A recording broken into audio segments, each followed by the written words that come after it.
This is the Project Management Podcast. We bring project management to beginners and experts. Find us on the web at pm-podcast.com or send your emails to info@pm-podcast.com. Hello and welcome to episode number 146. I am Cornelius Fichtner. This is the Project Management Podcast. Nice to have you with us. At this year's PMI Atlanta chapter's Professional Development Day, Tom Mokel from 10-Step presented a 2.5-hour-long workshop. It was simply called Successful Project Management, and it was based on the premise that the days of the monolithic, complex, multi-year project are over. Tom says that they are just too hard to plan, manage, and complete within expectations.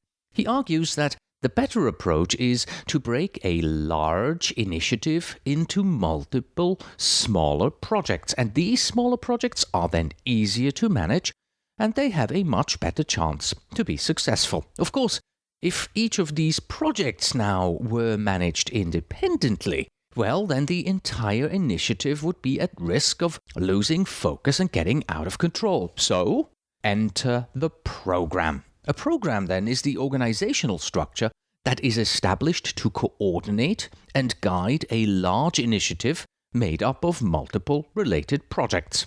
The program provides an umbrella structure over the entire initiative and has a very high-level visibility and continuity to guide all of the underlying projects towards success. Shortly after the workshop ended, I had a chance to sit down with Tom and discuss his approach to project, program, and portfolio management. And we even managed to sneak in some career advice for you as well towards the end. Before we get to the interview, I have a giveaway to announce because one lucky PMP out there is going to win a copy of the PDU podcast. The PDU podcast is our sister podcast, and you can learn more about it at pducast.com. That's pducast.com. It's a convenient way for PMPs and PGMPs to earn their PDUs through webinars that are delivered to you as a podcast. So just like this podcast here that you're listening to right now, you will receive monthly webinars from the PDU podcast. You play them, for instance, as you drive to work, and then you can earn your PDUs in your car. In the first year alone, you will earn over 20 PDUs. In order to participate and possibly win a copy of the PDU podcast, please write to info@pm-podcast.com. Put PDU podcast into the subject line and make sure that the email reaches me on or before Wednesday, May 26, 2010. And your name will go into the hat. As always, we have one license for our free listeners and one license for our premium listeners. And now, the interview. Tom Mokel is a PMP and the president of 10-Step Incorporated, a methodology development, consulting, and training company. Tom is the author of a book on managing people called Lessons in People Management, and a companion book on project management called Lessons in Project Management. He is also the author of a number of business methodologies, including the 10-step project management process, a complete portfolio management process called Portfolio Step, a project lifecycle methodology called Lifecycle Step, and a framework for building and running a project management office called PMO Step. Tom is a speaker, lecturer, instructor, and consultant to companies and organizations around the world. Enjoy the interview. The Project Management Podcast's feature interview. Today with Tom Mokel, president of 10-Step.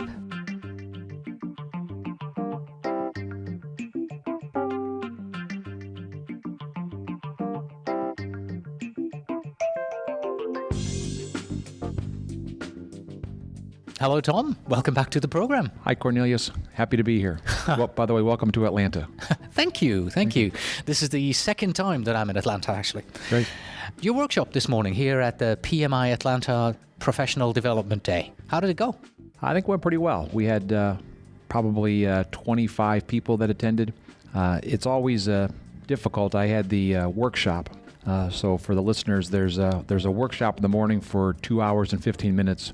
And then there's also individual sessions for an hour. Yeah, that's one of the individual sessions that I did. Yes. And so you have to, people that come for 2 hours, you're competing against other people that want to go to individual sessions for an hour each. So we did a 2 hour and 15-minute workshop and about 25 people. So I thought that was a pretty good number. And I got a few people afterwards that come up and said that it was very good and they appreciated it. So that's always a good sign too. Excellent. And I spoke to somebody over lunch who said that he had attended your workshop, but he would have also have loved to be with mine, but he had to make the decision as to where does he want to go. And that one person came to mine, but probably 10 others went to yours. Oh, well. Actually, when I went to lunch, I was with a person. I asked, well, how did the sessions go this morning? And one person mentioned that she had gone to your session and said it was very good. Said it was excellent. Thank you. Good. Yeah, that's the first feedback I'm getting. So I hope that we're getting some written feedback later on as well. Give me this 30-second description of your workshop. What was it that you did in those 2.5 hours? Okay, it was actually a little bit of a challenge because we have a 2-day class on managing programs. And so I had to try to consolidate that down into the bare minimum. And now we're doing a 20-minute interview about that. Okay. So I had to smash that down into 2 hours and 15 minutes. And because it was a workshop, I didn't want it just to be a lecture for the whole time. Right. So because it was a workshop, I tried to work in a couple exercises. And of course, working in exercises means you have even less time for the content. But we basically started off talking about the difference between projects, programs, and portfolios, just to make people aware of the high-level differences. So that we didn't get halfway through and people were still not sure what a project was versus a program. And then we went through the model for setting up and running a program using the PMI standard for program management. So that was basically the gist of hour and 45 minutes of the 2 hours of running through that standard. Okay.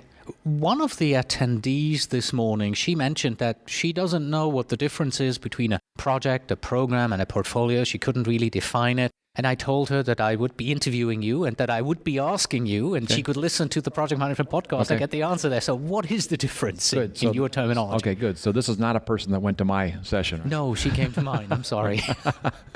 Because if she came to my session, hopefully she would have known that already. Yes. So, well, the short answer, I guess people that are listening to this probably know what a project is. It's got a beginning and end. It's unique. It's a way to organize work. It builds a deliverable when we're done. So the question would be project versus program, for instance. So the way I like to explain this is generally when projects get really, really big, they are hard to manage even using good PMI project management processes. Even if you have good processes and good techniques, when projects get really, really big, they're hard to manage. So people realized a long time ago that we should break these big projects up into smaller pieces. And PMI has a great word for that, decomposing, which they use quite a bit. So we can break the big piece of work into multiple projects. And it's easier then to be successful managing those small projects than managing a huge project all by itself.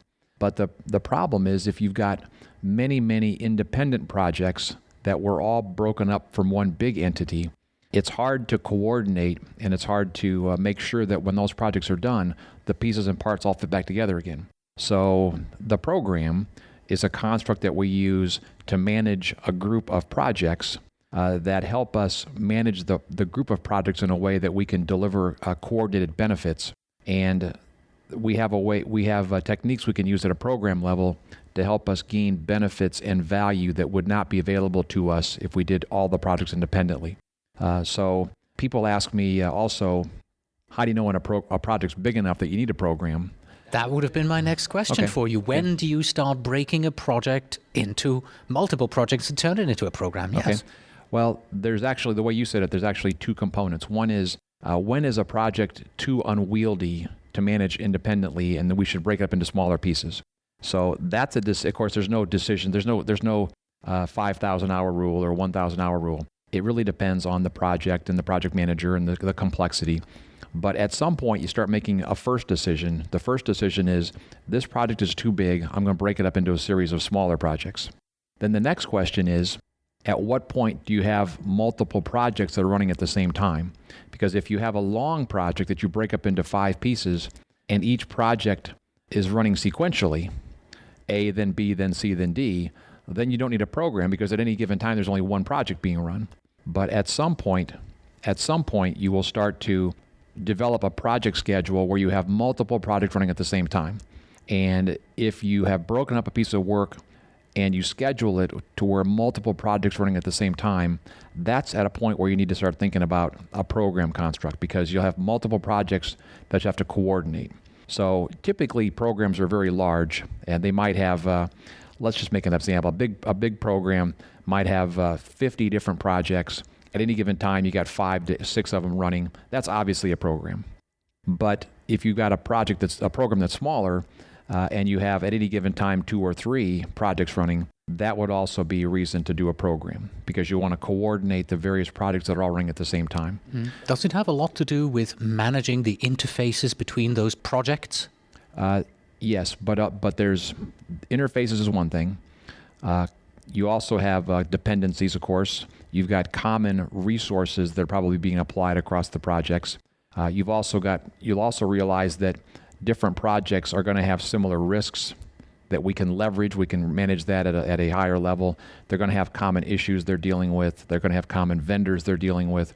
So there's a lot of commonality in these independent projects that can be better leveraged by central management and central coordination at a program level.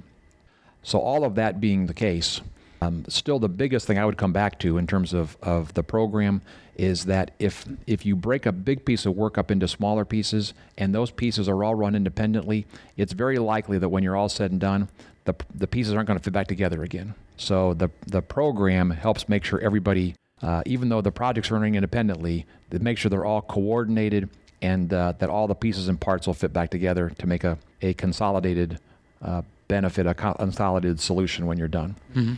So if I may make that more generic now, and then I'll move on to portfolio. The thing about a program is it's a construct that helps you manage a group of related projects. They could be related by deliverables. They could be related by all of them trying to achieve a certain business goal. They could be related because they have common resource pool. Okay, so I'm making it a little more generic now. If you have a group of projects you're trying to centrally manage so that you can gain benefits, additional benefits that would not be achievable by managing all of them independently. That's where you start thinking about coordination. Sounds like a PMBOK guide definition almost. Yes, only it's not the PMBOK, it's the program standard. So, but I have the same thing when I'm talking in my program class. I keep referring to the PMBOK, and I catch myself and say I mean the program standard for. They need a snappy little acronym like PMBOK. Yeah. PGMBOK or something like that. PMOBOK? No, it doesn't work. They need something.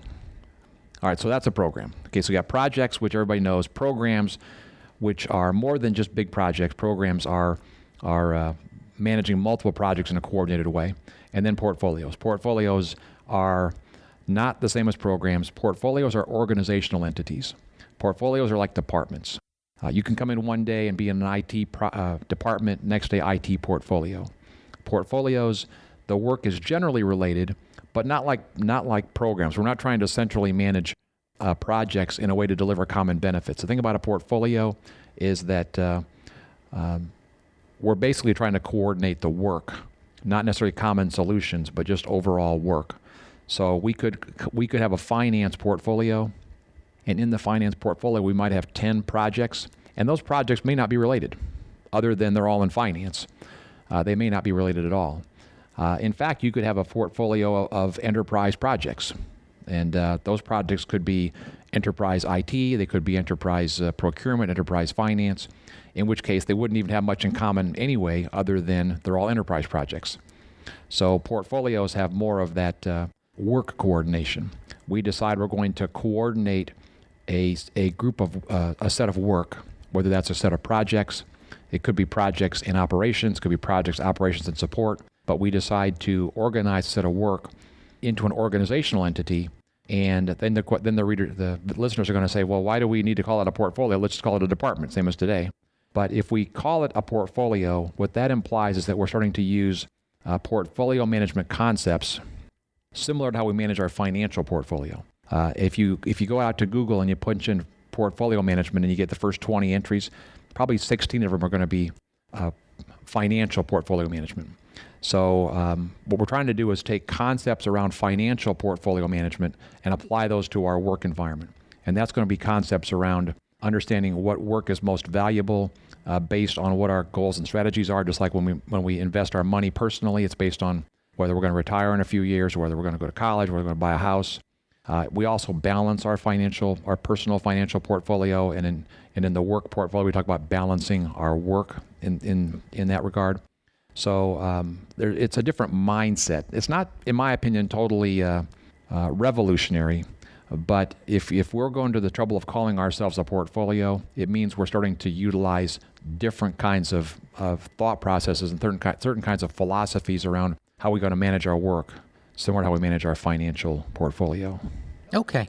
With the definitions out of the way, one of the next things I'd like to do is maybe go through the initiate, plan, execute, close, and see how we manage this on the program. But first, let's take a sidestep quickly, because I can't have you sitting here and talking about projects, programs, and portfolios without looking at what 10-Step does in those areas. I know 10-Step offers the 10-Step methodology to manage projects. Mm-hmm. What does 10-Step offer on the program and the portfolio level? Okay. Well, thank you for the question. We actually have a set of products and services that we sell. We do have our own methodology around project management, which we call 10-Step, the 10-Step project management process.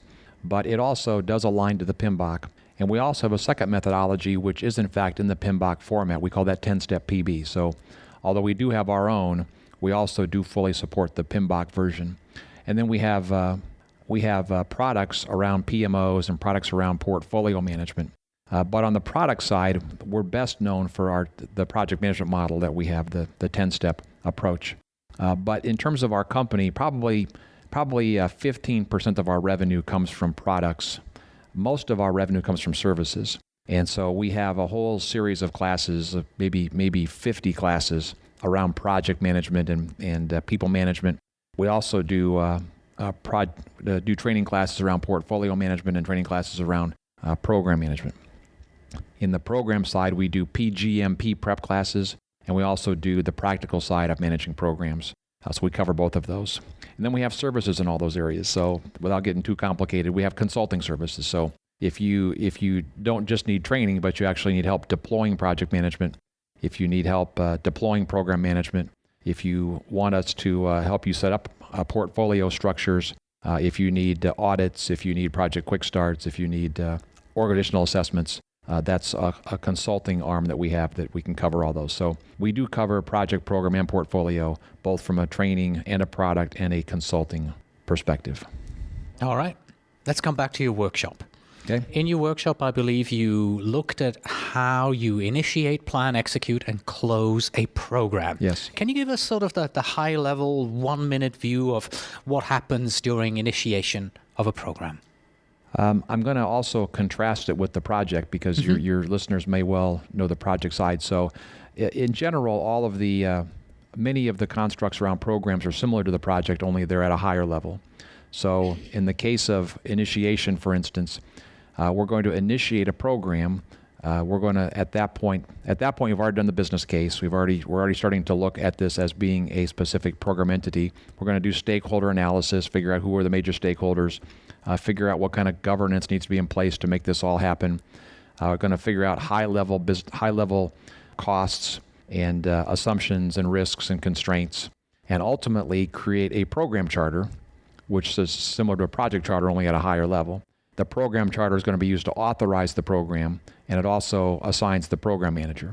Although, just like with project managers, the earlier you can get the program manager in, the better. So from a practical perspective, the program manager may in fact already be assigned and may actually help write the program charter. But it's that upfront definition and chartering work that's done in initiation. Mm-hmm. That sounds very, very close to what we normally do when we launch a project. Yes. Okay. It's similar, only at a higher level and for a bigger piece of work. Next is planning, the planning process group. What do we do there for a program? Planning is actually, again, it's similar. we're going to figure out rather than talk about what are the activities that we're going to do from a scheduling, we're going to talk about what are the projects that are going to be used to build out the program. So we start off doing a program work breakdown structure, which gets down to a level where we identify all of the individual projects. We sequence the projects, put the project schedule together. We estimate the cost and the duration. We figure out the resources required. We do high-level communication planning. We do risk management at the program level. We do quality management at the program level. We set up the detailed governance structures. We set up the program infrastructure, which is a little bit different than projects. Anything, for the most part, anything that is needed by multiple projects, we'll try to elevate to the program level to save the project's time. So technical infrastructure, methodology, processes. If a vendor is going to be needed by multiple projects, we'll probably do vendor management at the program level. Whereas if only one project needs the vendor, we'll probably let the project do it. So that's all a part of planning. It's just that it's a lot more complex because you're no longer dealing with an individual entity of a project. By their nature, programs are big. So there's a lot more estimating, assumptions, trying to figure out what the whole program's going to look like than what you deal with at a project level. So although the planning isn't terribly different, it takes a level of understanding and maturity at a higher level. It takes a different way of thinking as well. Yes. You're no longer in the task level, you're in the project level. Yes. That's the furthest down you go. So you don't begin breaking down the planning for the project. You stop at the project level and you leave the planning to the project manager. That's right. That's exactly right. Yeah. Moving on to execution. What happens there? Would you like to cover execution from the PMBOK perspective or from how I teach it? Let's do it how you teach it. Okay. Because we're talking about your workshop from this morning, so let's look at how you do it in your workshop. Okay, so we understand, and I'll just mention to the listeners that the program standard from PMI does have the same 5 process groups as the PMBOK standard. So monitoring and control and executing. But I did not do a PGMP prep class. I wasn't teaching people how to pass the exam.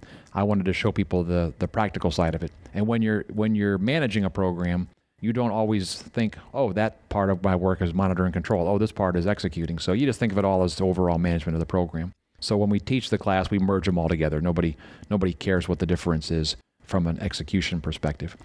But the big thing here is actually, Cornelius, you hit it on the head. The big thing is we're not managing activities. We're managing projects at the program level. So when we're doing communications, for instance, we're communicating at the program level, and the projects aren't so much dealing with communications other than internal within their team. We're dealing with all of the major communications at the program level. If a project wants to make a scope change request, they can no longer do that on their own. They have to identify the scope change, but the actual change itself has to be evaluated at a program level because you don't want these projects going all over the place. They can't just say, I'm going to take 2 more weeks for a scope change request, or I don't need more money. They don't know what else might be impacted. Another project in the program might be ready to start. The projects can't just go on and change their own schedule and their own budgets and deal with scope change requests. So the work of the program is to basically manage the projects and make sure that the projects are on schedule, on budget, right level of quality, right level of scope. And doesn't mean nothing ever changes. It just means that the changes, for the most part, most changes have to be coordinated at a program level. And if you've got a big program with lots of projects, lots of dynamic stuff going on, it's terribly complex to have to manage all of the change at the program level. I can imagine. Is there a certain limit that you give to your projects and you say, if it's $500 and below, just go ahead, scope change is approved, or does every single scope change have to go through the program management level? Well, I think the textbook approach is that everything has to go through the program level, but now we're talking about the practical side, right? So, you don't want to be overburdensome, right? So, I think you're correct. I think you could say, okay, you have to delay a day. I'll let you make that call, but let me know, right? Because there might be resources that other people are looking for, and they can take a 1-day delay, and we can go over budget by $500. But I think you still got to put a pretty tight limit on it. So if somebody has 50 one-day requests, that could be a big deal, right? So for sure, to your point, for sure, the program needs to know about these things. But whether or not the project managers can make some independent decisions, I don't want to imply that the project managers don't have any authority. They can't make any decisions on their own. Everything has to be elevated to the program. There's certainly lots of project level decisions that need to be made by the project team and project manager. But it's just, it's surprising maybe how much work has to be coordinated, and that's the benefit of the program, is that we can coordinate and manage things centrally. And if the project managers are doing a lot of stuff independently, then we can't, we can't leverage that coordination that the program office does. We're moving on to closing, final process group there. What happens in a program in regards to closing? Okay. Actually, it's similar. The thing about projects is all projects have a beginning and end, and programs are generally similar. They may have many projects. They may have hundreds of projects, but ultimately, if all those projects end, then ultimately the program is going to end. And when the program ends after the last project ends. And so we have a project close, and then we have a program close. And the program Who closes manages the closing of the project? Does the project manager. itself? Okay. Yeah. So the project is closed by the project manager and the program by the program manager. Yeah, actually, Cornelius, that's a good point. I may have left people with the wrong impression because I talked about the program doing a lot of the planning. And maybe there was a sense that when the projects start, they just can kind of kick off and go into execution mode. But actually, when the projects start, they're still going through their full internal planning for the project. Yeah, they're still doing their planning. They're still doing monitor and control. They're still doing executing, and they're still doing close. So they still go through their own project management processes. And at the end, there's a program close as well. And it's transitioning to operations and support. It's reassigning resources. It's closing contracts. It's doing all of the things that you would expect from a project. We're doing at the program level as well. All right. To close out our interview, let's take a different angle here at the end. Let's talk a little bit more about the project/program manager and career path. Okay. And from your point of view, what type of skills does a program manager need in addition to what the project manager needs in order to be able to manage a program? Okay, that's a good question. It's there's a lot around program management, formal program management, like I'm describing right now, that requires us to be more senior, more mature in our thinking, more of an ability to work in a political environment, higher level communication kind of skills. There are some people that think that programs are just big projects, and they're not. You can run a big project, and that doesn't mean you can run a program. There's a lot more coordination, a lot more visioning work that needs to be done, a lot more leadership, than on a regular program. And you're dealing with people at a different level. You're dealing, any program's going to be big, so you're dealing with a higher level of client. You're dealing with a higher level of governance. Wouldn't be surprising that you'd be at the VP and director and C-level kind of people. So it's not something that you can just say it's more work and I can handle more work. It's a more mature and professional kind of a role, and that's a lot of it. You can have project managers that are still doing all the detailed work. The program manager needs to really be more savvy, and more trying to use the right word, more political, more high level kind of a person. A good program manager could be a person that would leave and be a department manager. They've got organizational skills. It's not just project skills. They've got organizational skills. They could be a C-level. They could be a division manager. They could be a director. It's more that kind of a skill than necessarily the technical program management kind of skills. All right. And now let's take a look at a project manager who's maybe in the middle of his or her career and who thinks, you know what, program management, that sounds interesting. How do I move from being a project manager towards being a program manager? What are some of the steps that you'd recommend? Okay. Well, I think it's there's a combination of things, and I hate to say both, but first of all, opportunity. I mean, every company has projects. I mean, they may not all call them projects, but every company has projects. But not every company has big programs. I mean, I do a lot of training and a lot of consulting for companies that do regular projects, and that's all they do. They don't really do big programs. So first of all, you gotta be in a company that does programs and has big enough projects to make programs out of them. But assuming that you do, let's assume that your company has opportunities for programs. I think you've got to consider it as if you were a project manager and you ultimately want to be a department manager. You want to progress up into a manager kind of a rank. To me, it's that mindset of I want to understand better how to work within an organization. I want to be a person who can do directing. I want a person who can do leadership, person that can put together visions and be able to move organizations towards the vision. It's to me, I hope I'm not oversaying this or beating it over the head too many times. To me, it's not just it's a big project. To me, it's I need to start developing better organizational savvy, better communication skills, better understanding of how organizational politics works, because that's the kind of a person that moves from regular projects to big projects, and ultimately, when there's a program, they say, "Hey, Cornelius, he's a savvy guy. He can do this." I mean, it's everybody has to do their first one, and he's shown us the ability that he can work with managers, he can work with clients, he can make this happen. That's what you're going to need. Not just that you're going to be a good project manager and keep your nose to the grindstone and one day someone's going to tap you on their shoulder and pull you up to be a program manager. I think you got to have that mindset that it's more of an organizational set of skills, more so than the technical project management kind of skills. All right, Tom, thank you very much for stopping by. My pleasure. Good to see you again. And that was our interview with Tom Mokel on project, program, and portfolio management. That's it for today. Thank you very much for listening. As always, you can find us on the web at pm-podcast.com. If you are a PMP or PGMP and you are looking for a simple and effective way to earn your PDUs, then try our sister podcast, the PDU Podcast. Get a new webinar and at least one new PDU every month on autopilot. Stop by at pducast.com. That's pducast.com. Please send your emails to info@pm-podcast.com, and when you write, please tell me where in the world you are writing from. And finally, we have this.